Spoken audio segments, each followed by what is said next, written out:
Yo, what it do, YouTube, man? Hey, I'm back with the reacting. Ish, you feel me? I'm trying not to cuss because my mama's, you know what I'm saying? People watching. But I'm back to the reacting. Ish, you feel me? And today we about to be reacting to. We have to talk about weed.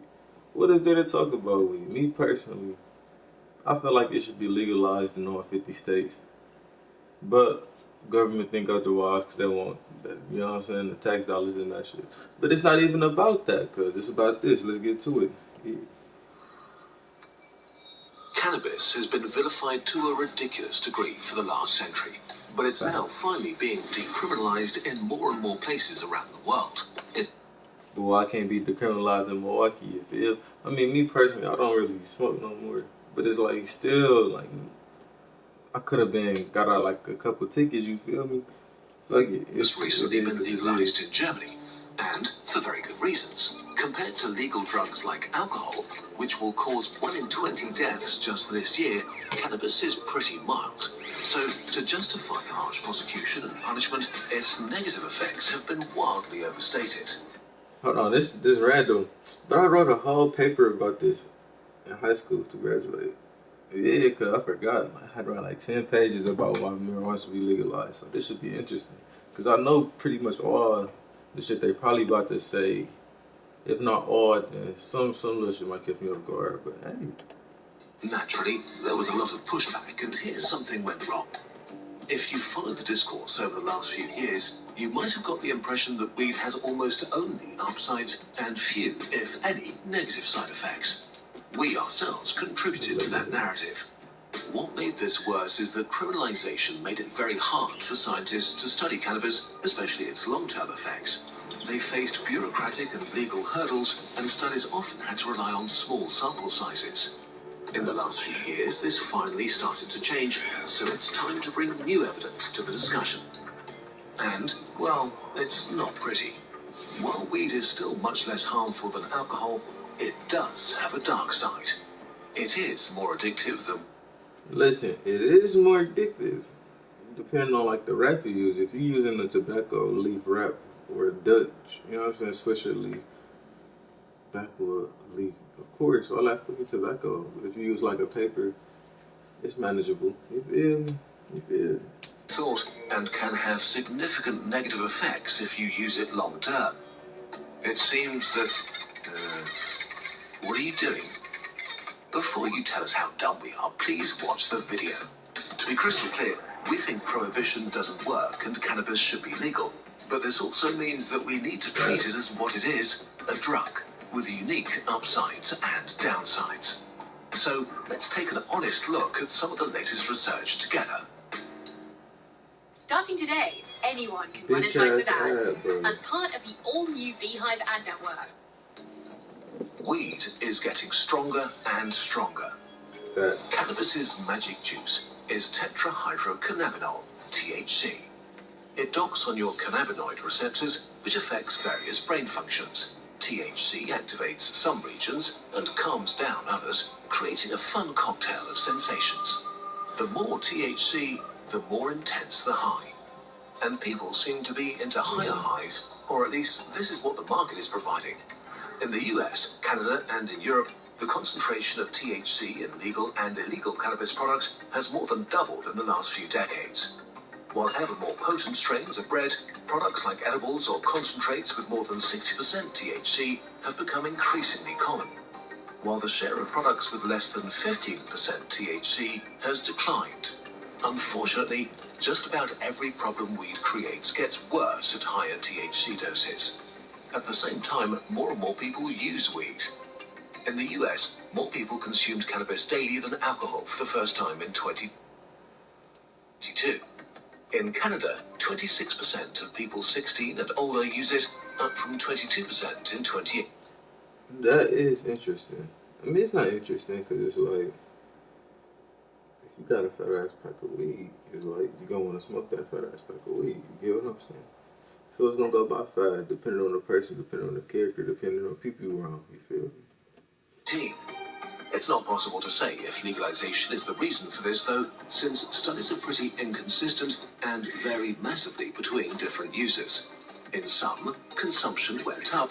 In others, it stayed stable, and the trend to use more weed began in the early 90s and sped up in the 2000s, way earlier than legalization.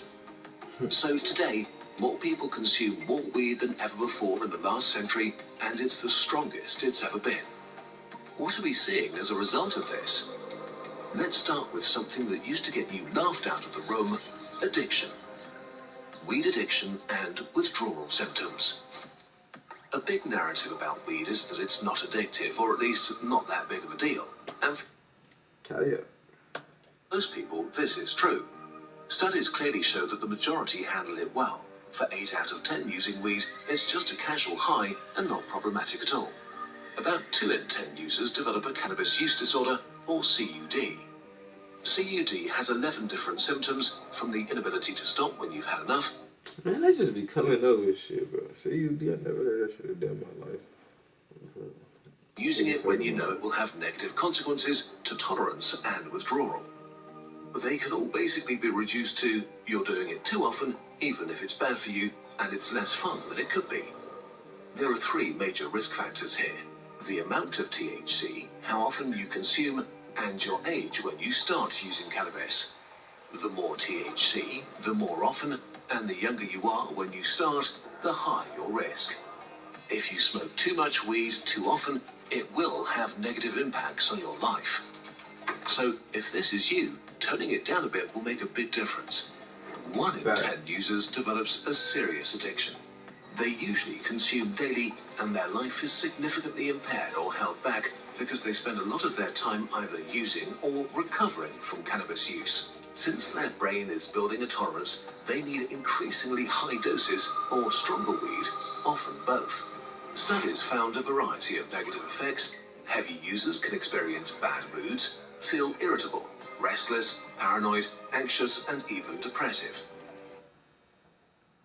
Facts. I ain't about to, you know what I'm saying? A sad twist of irony: for many addicts, it feels like they need weed to fight these symptoms. Maybe it did actually help at first, while in reality, it makes those symptoms stronger and more persistent. Studies also found that loneliness and frequent cannabis use go hand in hand.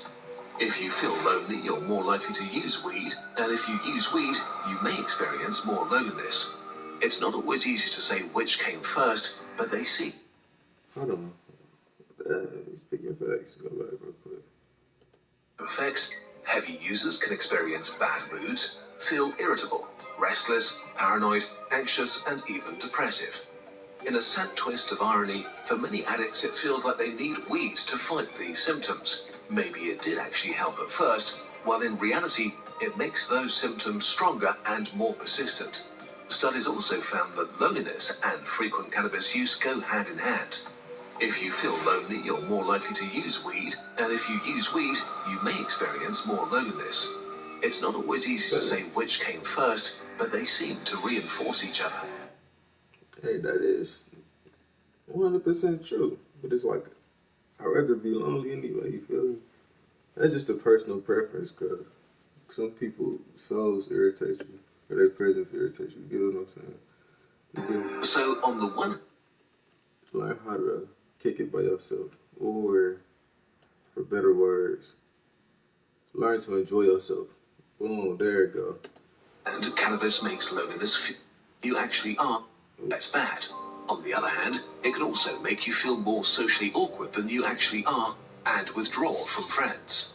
This can lead to a downward spiral that ends in self-isolation and chronic loneliness. Another thing many people who consume a lot experience is a mental numbness that makes boredom feel okay because it impacts the reward system of your brain. Not great, but good enough. You can spend your days killing time binging mildly interesting stuff, being numb rather than having fun. Boredom is a signal to your mind to get creative or learn something new, but this is suppressed. This also makes quitting so much harder because your daily routines suddenly seem boring and unexciting, making it very tempting to go back. If you find yourself using constantly, this can also stunt your development as a person. The numbness dulls bad feelings, making it easy not to deal with them. But in life, you can only get over bad feelings if you actually feel them, and you have to process them to grow. Last, hey, that is facts. You know what I'm saying? You gotta learn how to deal with the feeling without, what's the word I'm looking for? You gotta learn how to deal with the feeling without having to depend on a vice or a crutch, whatever you want to call it. Facts. Let's talk about physical withdrawal symptoms. The more you consume, the worse they'll be for you, especially if you use daily.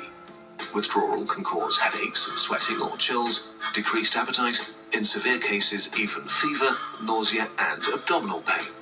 You might have trouble falling asleep, and if you do, you might have disturbing and vivid dreams. The withdrawal can put you in a depressive mood where life feels daft and pointless. You can feel restless, angry, anxious, or nervous.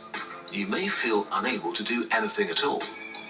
After a few days, these symptoms will begin to subside, and after a few weeks, they'll be gone entirely. The exact time depends on how much and how long you've been consuming cannabis.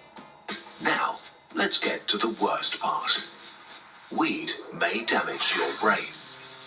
This section... Oh no. I mean, kind of figured, you know what I'm saying? Was not fun to research because there's fierce debate among researchers how bad weed is for your brain and whether it has irreversible long-term consequences or not. There's no consensus yet, and it's hard to say anything definitive. Having said that, THC directly interferes with critical brain chemistry. There is some evidence that it may alter its structure. If it does, this may go away again if you quit after a few years, or not. We don't know yet. The consequences vary a lot between individuals, but especially for heavy users, they have a variety of potentially unfunny downsides. The most common one is that your memory gets significantly worse. I'm glad it's an ad, bro. But it's like, that's 100% facts. It was to the point where I thought I was developing. I know I'm young, you know, but I thought I was developing dementia or Alzheimer's just because of the simple fact I couldn't remember where I placed something, or it's just like you have a brain for it. You have to take a second to think like, damn, folks, what the fuck was what? Boom, straight like that. Right in the moment, see? Use may reduce your ability to learn, your reasoning, perception, attention span, decision-making, language abilities, and impulse control. Most negative effects seem to go away, or at least weaken over time after you quit, but again, we simply don't know enough and need more research. Where the evidence is much clearer is that consuming a lot of weed is really bad for teenagers on multiple levels. If you start using heavily early, you have many more years to build up potentially negative side effects. Teens who use a lot are much more likely to become addicted to weed. This may just be correlation, and weed may not be the underlying cause, but heavy weed users are more likely to perform poorly in school and less likely to finish their education. They are, on average, less satisfied with their life. Fuck you, nigga. I got my diploma for you talking about. Yeah, I ain't start smoking until like after high school anyways, but still, I got my diploma for you, nigga. What you talking about? Yes, and what they've achieved. This may simply be because if your memory is satisfied with their life, less likely to finish their education. They are, on average, less satisfied with their life and what they've achieved. This may simply be because if your memory and motivation are stunted, you have fewer interesting experiences. You can call it what you want, but I feel like the job, I ain't gonna be happy until the job is done. That's just me personally. You feel me? Like, what the fuck is there to celebrate? I'm not rich yet, you know what I'm saying? I'm not in the car I want to be in. I'm not in the house I want to be in. What the fuck am I celebrating for? Am I just supposed to stay content with life? Or not, I just be yapping because, like, and forget the ones all in all, don't blame weed on it. And there is strong evidence that teen users are way more likely to develop mental health issues like psychosis, schizophrenia, depression, or anxiety later in life.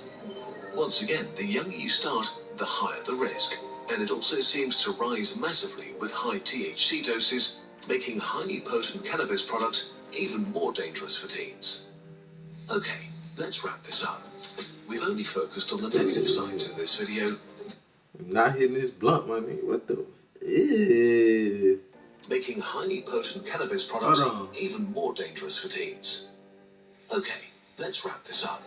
You sound like this video, that was the whole point. As we said before, for most people, weed in moderation is totally fine and definitely way less harmful than alcohol. You do you, we're not. It is, it's facts. Me personally, I never drunk and drove, but I could smoke and drive. It's like, I'll be super cautious in my head, but it's like I don't even want to see what it feel like to drink and drive. You know what I'm saying? But I feel like I drive better when I'm high because I'm locked in. The upside of moderation is also that when I don't smoke no more. Your experience will be more intense and special. But for teens, weed, especially using it regularly or a lot of it, is a bad idea, with potentially life-changing consequences. We know that criminalization did nothing to make this better. We now have a new chance under legalization. Nice. It begins with being open and honest about the state of science and acknowledging that weed is one drug among many others. Certainly not the worst. The syringe is crazy. Whatever they got up in. It's crazy. But also problematic for at least 1 to 3 out of 10 people using it. If you really have to try cannabis, there is a time and place, and that's in your 20s. If you're younger, the science is clear. Don't do it. At least, not yet. You'll have plenty of time to experiment later. Let's do a different experiment now. With the help of today's sponsor, Odoo, what's your goal? I'd say you did the first big step.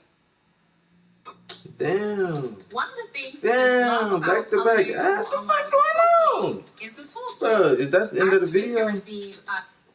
Unknown to cause some. Alright, whatever. That's the end of the video, you know what I'm saying? They low-key got me because I'm over here thinking that there's more video, like 2-3 minutes left, my nigga. Nay, but their folks is not. They got like 2 ads back to back. They own ad on top of YouTube ad. All the motherfucking ads. Shit is crazy, man. But all in all, how y'all feel about the video?